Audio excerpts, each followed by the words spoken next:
Hello dear students, आज हम topic देखेंगे इमर्जेंस ऑफ सोशियोलॉजी, समाज शास्त्र का उद्भव।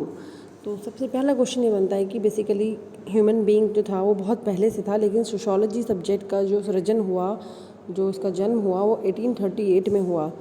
तो the most important question is कि आखिर इसकी ज़रूरत क्यों पड़ी। ऐसा क्या हुआ कि भाई हमें एक ऐसे सब्जेक्ट, बॉडी ऑफ नॉलेज की आवश्यकता पड़ी और हमने इस सब्जेक्ट का जन्म किया। तो सबसे पहले शुरुआत करते हैं मॉडर्निटी से करते हैं, आधुनिकता से बच्चों हमारा मतलब अच्छे कपड़े पहनने से या फैशन से नहीं है, क्योंकि जनरली अगर हम आम तौर की भाषा में बात करें तो हर किसी को लगता है कि आधुनिकता से मतलब जो कोई मॉडर्न है, जो कोई बहुत अच्छी गाड़ी में चल रहा है, जिसने बहुत फैशन किया है, वो मॉडर्न है। नहीं, आधुनिकता का मतलब आपके विचार कितने नए हैं, आप कितने नए तरीक़ों से आप सोचते हो, कितनी परंपरागत पद्धतियों को आप फॉलो करते हो या नहीं करते हो। ओके, क्या आप गर्ल्स बॉयज़ जेंडर डिस्क्रिमिनेशन करते हो, ये सारी चीज़ें क्या हैं, अगर आप नहीं करते हो तो that is called modernity. Okay, तो धीरे धीरे क्या हुआ बच्चों, हमारा समाज जो था एक पुराने ढर्रे पे चल रहा था, रूढ़िवादी समाज था, है ना। जिसने जैसा कह दिया, अगर पंडितों ने कह दिया उनको मानना है तो मानना है, नरक है तो नरक है, स्वर्ग है तो स्वर्ग है। पर धीरे धीरे क्या हुआ, उनमें परिवर्तन आने लगा। लोगों ने नया नया लिखना शुरू कर दिया, नया नया सोचना शुरू कर दिया, सोच में परिवर्तन आया, तो धीरे धीरे समाज में भी क्या हुआ, चेंजेस आए। अब परिवर्तन आया तो फिर क्या हुआ बच्चों, एक नया काल आया जिसको हम बोलते हैं पुनर्जागरण काल।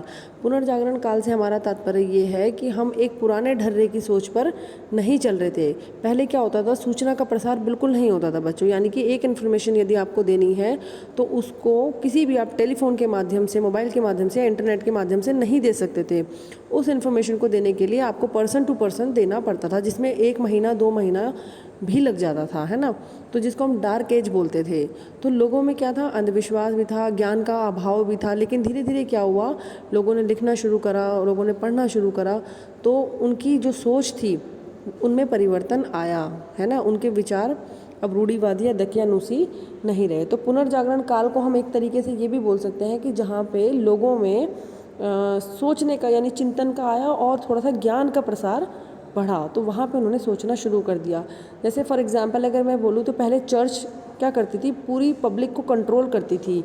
जैसे उन्होंने बोला कि मरने के बाद स्वर्ग या नरक है, या तो आप नरक में जाओगे अगर आप बुरे काम करोगे, तो इससे अच्छा अच्छे काम करो और चर्च में पादरियों को खूब चढ़ाओ। ठीक है, तो लोग चढ़ाते थे, डरते थे। लेकिन क्या स्वर्ग और नरक जैसा कोई कॉन्सेप्ट है? नहीं है। वी डोंट नो कि मरने के बाद नरक होगा या नहीं होगा, दैट वी डोंट नो। लेकिन हमारे पंडितों ने, हमारे पादरियों ने हमको डराया और इस चीज़ का फ़ायदा उठाया।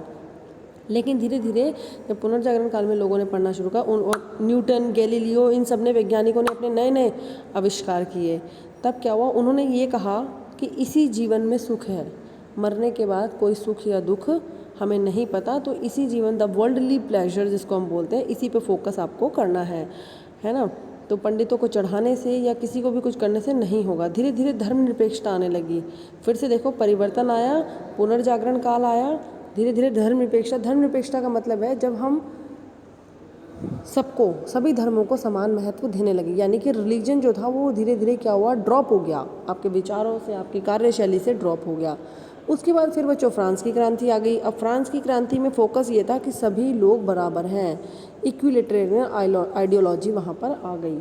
ओके, तो सभी को समानता का महत्व दिया जाए, इस बात पे लोगों ने फोकस करना शुरू कर दिया। पहले लोगों के माइंड सेट थे, नहीं हम तो एससी में पैदा हुए, हम एससी में ही मर जाएंगे, हम गरीब हैं तो हम गरीब ही मर जाएंगे। But now the people change their mentality. फिर धीरे धीरे आई औद्योगिक क्रांति। इसमें इनका जो मेन था यूटिलिटेरियन आइडियोलॉजी थी, यानी कि चीज़ों का यूज़ करो, जो चीज़ें आपके पास हैं उसका सर्वाधिक यूज़ करो और सब यूज़ करें और ज़्यादा से ज़्यादा लोग खुश रहें। पहले राजा डिसाइड करते थे कि क्या करना है, किसको क्या सज़ा देनी है, प्रजातंत्र कैसे चलेगा, कैसे खुश रहेगा, कैसे नहीं रहेगा। लेकिन नहीं, अब लोगों ने क्या करना शुरू कर दिया, लोगों ने कहा नहीं, हमें पता है चीज़ों को कैसे यूज़ करना है। तो एक तरीके से हम ये कह सकते हैं नए युग का निर्माण हुआ, जिसको हम मॉडर्न वर्ल्ड भी बोलते हैं, और वो मॉडर्न वर्ल्ड आधुनिकता पर आधारित था, है ना। तो अब जैसे क्या हुआ, जैसे सामाजिक परिवर्तन हुए, अब हम लड़कियां स्कूटी चलाने लगी, जीन्स पहनने लगी। आज की डेट में दैट इज़ वेरी कॉमन। लेकिन अगर मैं आज से कहूँ कि 20 साल पहले या 30 साल पहले जब लड़कियां स्कूटी चलाती थी तो लोगों को बहुत ज़्यादा, समाज को बहुत बुरा लगता था। जीन्स पहनने वाली लड़की को बहुत बेकार माना जाता था। परंतु धीरे धीरे परिवर्तन आया तो सोसाइटी ने इस चीज़ को अडॉप्ट भी किया। अब लड़कियाँ एयर हॉस्टेस बनती हैं, शॉर्ट्स पहनती हैं, मिनी स्कर्ट्स पहनती हैं, पायलट बन रही हैं। There is no problem because society has adopted these changes. तो समाज में परिवर्तन होगा तो सोसाइटी विल एक्सेप्ट दिस। सामंतवाद से औद्योगिकवाद की ओर बढ़ा। पहले बड़े बड़े फ्यूडल सोसाइटीज़ जो हुआ करती थी, सामंतवाद का जोर चलता था। परंतु अब धीरे धीरे क्या हुआ, औद्योगिकवाद की ओर लोग बढ़े, तो जिससे क्या हुआ, लोगों को समान महत्व मिलने की संभावनाएं बढ़ी। राजा से प्रजातंत्र की हो गए। पहले राजा का राज चलता था, लेकिन अब डेमोक्रेसी आ गई, सब जनता की भी सुनी जाने लगी। तो आधुनिकता से क्या हुआ, परिवर्तन आया। परिवर्तन कैसा, सामाजिक परिवर्तन आया। और जब सोशल चेंजेस आए तब समस्याएं उत्पन्न हुई। अब वो समस्याएं किस तरह की थी तो हम यहाँ पे देख सकते हैं। जैसे औद्योगिक समस्याएं क्या थी, मजदूरों की अति दयनीय स्थिति थी, क्योंकि जो पूंजीपति था वो मजदूरों का शोषण करता था। एकाकी परिवारों में वृद्धि होगी। जैसा कि हम जानते हैं पहले गांव में संयुक्त परिवार ज़्यादा हुआ करते थे, लेकिन जब जॉब करने सब बाहर गए, नगरीकरण हुआ, नगरों की तरफ जाने लगे, तो एकाकी परिवारों में वृद्धि होगी। हस्बैंड वाइफ और बच्चा रहने लगे। धीरे धीरे घरेलू हिंसा बढ़ी, तलाक के रेट ज़्यादा हुए, धर्म में विश्वास कम हुआ, गरीबी बहुत ज़्यादा आ गई थी। 19वीं सेंचुरी में यूरोप में एक सर्वे हुआ था। उस सर्वे के तहत ये पता चला कि जो गरीबी है वो सोशली क्रिएटेड, यानी कि समाज द्वारा की बनाई गई है। इसका मतलब समाज ने एक वर्ग तो ऐसा कर दिया जो उच्च वर्ग है, और दूसरा वर्ग ऐसा है, यानी कि इतना शोषण कर दिया कि वो खुद ही गरीब हो गया।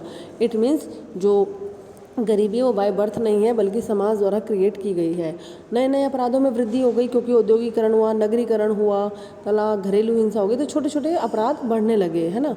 प्रजातांत्रिक समस्याएं आई, जैसे कि तीव्र परिवर्तन हुआ। लोगों की सोच में क्या हुआ बच्चों, तीव्र परिवर्तन हुआ, जिससे लोग अपनी इच्छा रखने लगे और राजाओं की कम मानने लगे। फ्रांस में क्रांति का दौर चल ही रहा था, तो वहाँ पे लोगों के अंदर गुस्सा भरा हुआ था। चिंता बढ़ती चली गई थी कि आगे आगे कैसे होगा, कैसे हम लोग मैनेज करेंगे। अब क्या हुआ, इस बीच पहले एक रिच क्लास थी, एक पुअर क्लास थी। अब इसी बीच एक मध्यम वर्ग का उदय हुआ, है ना। मध्यम वर्ग बच्चों हमेशा वो होता है जो हमेशा ऊपर की ओर बढ़ना चाहता है ना। हमेशा वो डिमांडिंग रहता है। कभी भी आप देखना जो आंदोलन करता है ना तो रिच क्लास करता है और ना ही पुअर क्लास करता है। हमेशा देखना जो मिडिल क्लास का होगा वो हमेशा डिमांड करेगा कि आज मुझे ये दो, मेरा हक ये दो, मुझे ऊपर बढ़ना है ना। अब धीरे धीरे क्या हुआ, अब उपरोक्त समस्याओं का समाधान कैसे हो, क्वेश्चन ये सारे आ गए थे। फिर कोई बीओ के मतलब बॉडी ऑफ नॉलेज नहीं थी। बॉडी ऑफ नॉलेज से मतलब है कोई भी इस तरीके का स्ट्रक्चर नहीं था जो इन समस्याओं का समाधान करे, है ना, जो इन समस्याओं को ढूंढे।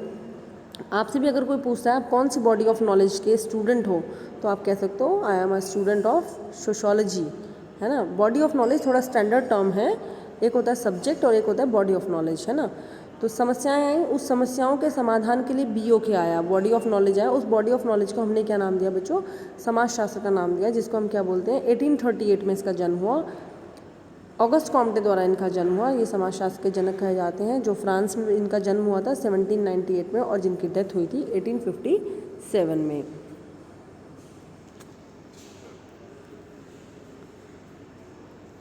अब देखो, समाजशास्त्र का उद्भव दो तरीके से समझ सकते हैं। एक तो सामान्य कारण जो चल ही रहे थे कि भैया पुनर्जागरण का आया, आत्मज्ञान का युग आया, सामंतवाद से औद्योगिकवाद आया, प्रजातांत्रिक युग आया।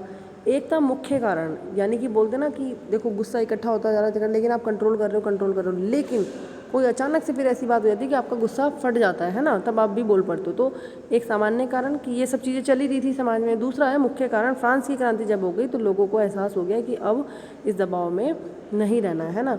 सोशल फोर्सेस क्या रही, क्या क्या फोर्सेस थी जिस वजह से सोशोलॉजी सब्जेक्ट का जन्म हुआ। राजनीतिक क्रांति हुई, जो ऑगस्ट कॉम्टे थे, इमाइल दरखाइम थे, फ्रांस की क्रांति थी। इन सब ने भी लोगों को सचेत कर दिया था कि आप अपने अधिकारों को रख सकते हो। औद्योगिक क्रांति में पूंजीवाद का उदय हुआ। मैक्स वेबर ने अपने विचार रखे, दरखाइम ने अपने विचार रखे, जॉर्ज सीमेल ने अपने विचार रखे, तो लोगों ने पढ़ना शुरू कर दिया। समाजवाद का उदय हुआ। समाजवाद क्या बोलता है कि एक ऐसा समाज का जन्म होगा जहाँ पे सभी लोग बराबर होंगे, ना पूंजीवाद होगा और ना बुर्जा वर्ग, ना बहुत गरीब होंगे ना अमीर होंगे, बल्कि हर चीज़ पे सभी व्यक्तियों का बराबर का हक होगा। फिर नारीवाद का उदय आया। नारीवाद भी कहने लगा भैया हमें आज़ादी दो या समानता दो पुरुषों के समान, क्योंकि उनका भी बहुत ज़्यादा शोषण हो रहा था, तो उन्होंने समानता की बात करी। धीरे धीरे धर्म में परिवर्तन होने लगा। तो समाजशास्त्र के विकास में अगर हम जो बोले कि जो इम्पोर्टेंट रोल था वो फ्रांसीसी समाजशास्त्री में Saint Simon, Auguste Comte, Emile Durkheim थे। जर्मन समाजशास्त्री Hegel, Karl Marx, Max Weber, Georg Simmel थे। ब्रिटिश समाजशास्त्री एडम स्मिथ, हर्बर्ट स्पेंसर, ठीक है, वो विचारधाराएं थी जिनसे समाजशास्त्र के जन्म में हेल्प मिली, है ना, और समाज में परिवर्तन आया, लोग बदले, समाज में रुचि ली। ऐतिहासिक दर्शन भी यही कहता था, राजाओं की अलग अलग नीतियाँ जब बनी तो उससे समाज में कुछ ना कुछ प्रभाव पड़ा। इसका मतलब ये है कि समाज में जब बदलाव आता है, कब आता है, जब राजा कुछ चेंज करते हैं। इसका मतलब यदि आप कुछ चेंज चाहते हो तो सोसाइटी में भी चेंज आता है। Okay, thank you.